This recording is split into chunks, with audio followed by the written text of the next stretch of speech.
नमस्कार दर्शकों। इस बार मैं नए टॉपिक के साथ फिर आपसे मिल रहा हूँ। एक्चुअली बहुत लोगों की ये बात रहती है कि भूत प्रेत होते हैं, नहीं होते हैं,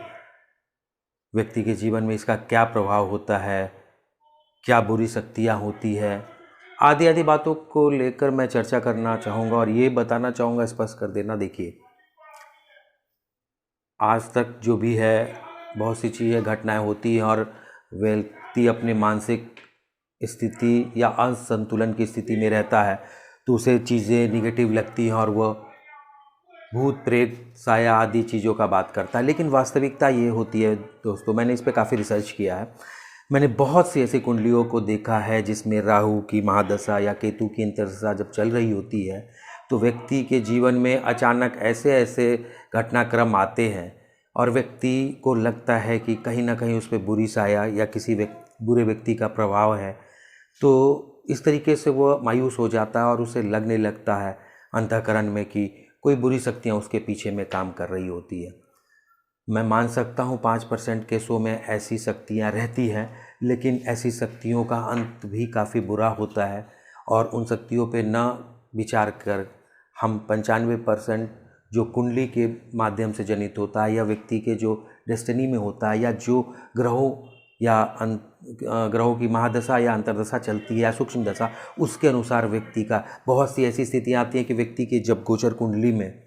उसके पराक्रम स्थान से राहु या नौवें स्थान से राहु या लग्न में राहु गोचर करता है तो व्यक्ति काफ़ी मानसिक परेशानियों को झेलता है। कई बार ऐसा भी देखा गया है जब अष्टम भाव में राहु का गोचर होता है कुंडली में और कुंडली में उसकी लग्न कुंडली में पहले से ही अगर शनि वर्तमान है तो व्यक्ति में अनायास धन हानि, एक्सीडेंट और इस तरीके की चीज़ें होती हैं व्यक्ति के लाइफ में। तो इस तरीके से व्यक्ति काफ़ी मायूस हो जाता है। तो मैं ये क्लियर करना चाहूँगा दोस्तों कि ऐसी बातों को ध्यान में न रखते हुए कुंडली में अगर बुरी महादशा चल रही है तो उसका जाप पूजन किया जाए तो व्यक्ति निश्चय ही बुरे समय से गुजर जाएगा। जब भी शनि की 7.5 आती है, कंटक शनि आती है, ढैया आती है या राहु की महादशा चलती है या केतु की महादशा पे एक अलग चैप्टर मैं फिर कभी आपको बताऊंगा या एक अलग उस पर टॉपिक भी डिस्कस हो, क्योंकि केतु का भी रोल बहुत अच्छा है मोक्ष प्राप्ति, धर्म के लिए और बुरी शक्तियों से कंट्रोल के लिए भी केतु का काफ़ी महत्व आता है। कई बार केतु की महादशा अंतर्दशा चलती है और व्यक्ति का एक्सीडेंट होता है, लेकिन ज़रूरी नहीं है कि अगर किसी की भी राहु या केतु की महादशा चल रही हो तो उसका भी एक्सीडेंट हो। यह कुंडली में ग्रहों की स्थिति एवं गोचर में अभी वर्तमान ग्रहों की स्थिति को तुलना करके हम बखूबी इसको जान सकते हैं और आने वाली घटनाओं से बचा जा सकता है। मैं हालांकि यह नहीं कहूँगा कि पूरी तरह बचा जा सकता है, क्योंकि भाग्य किसी का कोई बदल नहीं सकता है, लेकिन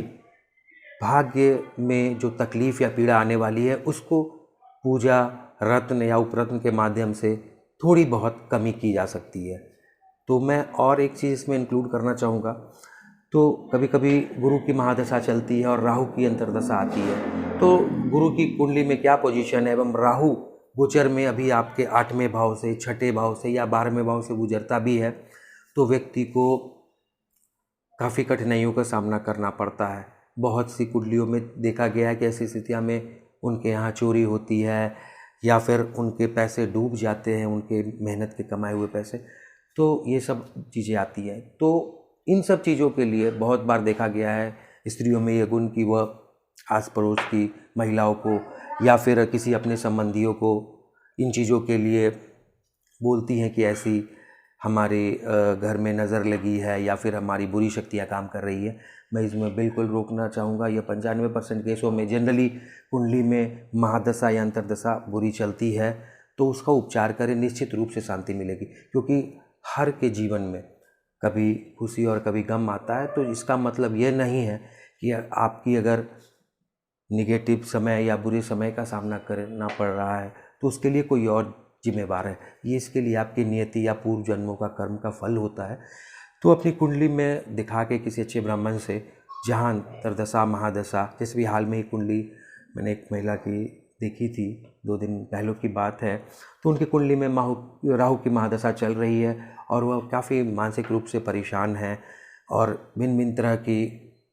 डाउट्स उनके माइंड में आते हैं। तो ये ज़रूरी नहीं है, उनकी कुंडली को देखकर ही मैं समझ गया था कहीं ना कहीं इसमें